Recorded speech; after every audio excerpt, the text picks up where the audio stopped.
War Chief Croffax of the Draxian Imperium stood at the head of the Galactic Council chamber, his scaled hide bearing scars from 100 battles.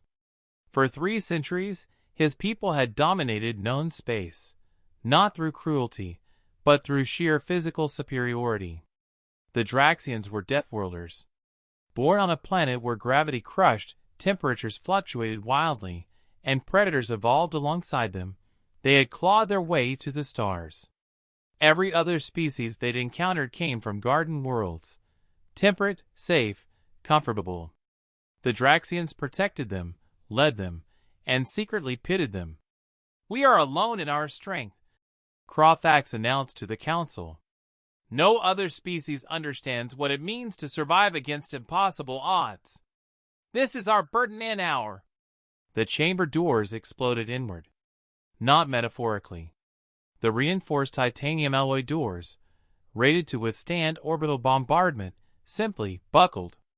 A human in a standard EVA suit walked through, brushing dust from her shoulders. "Sorry about the door," Ambassador Chen said cheerfully. "Your security system wasn't responding, and we've been waiting outside for 20 minutes. Figured you might not have heard the doorbell." The council sat in stunned silence. The doors were biometrically sealed. Nothing short of military-grade plasma cutters could breach them. "You manually forced entry?" Croffax's translator struggled with disbelief. The lock seemed stuck.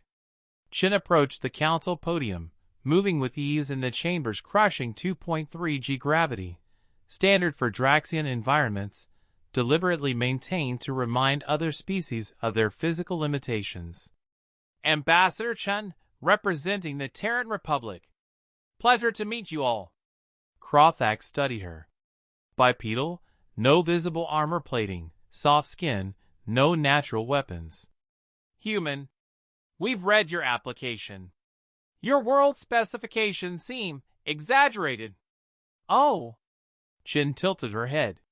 "You claim Earth has atmospheric oxygen levels of 21%. That would create constant firestorms. You list surface temperatures ranging from -89 to 58 degrees Celsius. No single species could survive such extremes. And you report tectonic activity, violent weather patterns, and an atmosphere that produces electrical discharges powerful enough to vaporize organic matter." "That's all accurate," Chun confirmed. "Impossible. Those conditions describe a Class 12 death world. Only Draxia rates higher at Class 13. Croffax's crest rose proudly. "No other intelligent species has evolved on anything above Class 6. Chin smiled. "Well, now there's 2. The chamber erupted in skeptical chatter. A Venusian delegate chirped nervously. "Perhaps the human is genetically modified? Enhanced for this presentation?" "Standard baseline human," Chin replied. She reached into her bag, and every security officer in the room tensed. She pulled out a clear container. "I brought snacks. Anyone want to try Earth cuisine?" Croffax leaned forward. Inside the container were small red objects. "What are those?" "Carolina Reapers. They're peppers. Pretty mild by Earth standards." A Draxian security officer scanned the container. His display flickered red. "War Chief, those contain capsaicin at concentrations registered as chemical weapons. The human is carrying military-grade irritants." "They're just snacks," Chin protested, popping one into her mouth and chewing casually. The security officer's scanner began emitting alarm sounds. "We eat these for fun. My grandmother grows hotter ones in her garden." Croffax sat down heavily, his worldview fracturing. Your elders, cultivate chemical weapons for recreational consumption? Well, when you put it that way, it sounds weird." Shin sealed the container. "Look, I get it. You thought you were special.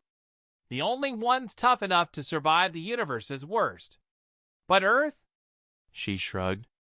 "Earth tried really hard to kill us.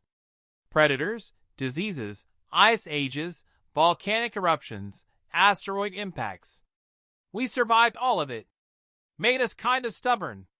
Our planet has 3.2 gravities, Krothax said defensively. Earth's is 1. But we invented weight training to simulate higher gravity for exercise. Chen paused. For fun. We make things harder for ourselves when we get bored. A Draxian anthropologist was frantically accessing human databases. War Chief, I'm reading human recreational activities. They deliberately throw themselves from elevated positions attached to elastic cords. They navigate down mountains covered in frozen water using only primitive boards. They engage in combat sports where the objective is to render opponents unconscious. His voice rose. They have an annual event where they chase a 2,000-pound animal through city streets. That's just Spain, Chen said. Most countries think that's a bit much. Krothax felt something he hadn't experienced in decades. Intimidation. Why are you here, Ambassador? To join the Council. Share technology, culture, establish trade routes. Chen's expression softened. And to tell you that you're not alone anymore. We know what it's like, coming from a world that tried to kill you every day. We understand the strength it takes, the adaptations you had to make. She extended her hand, a human gesture of peace. You've been carrying the burden of protecting the galaxy's garden worlders by yourselves. That must have been exhausting. We'd like to help. Krothax stared at the offered hand.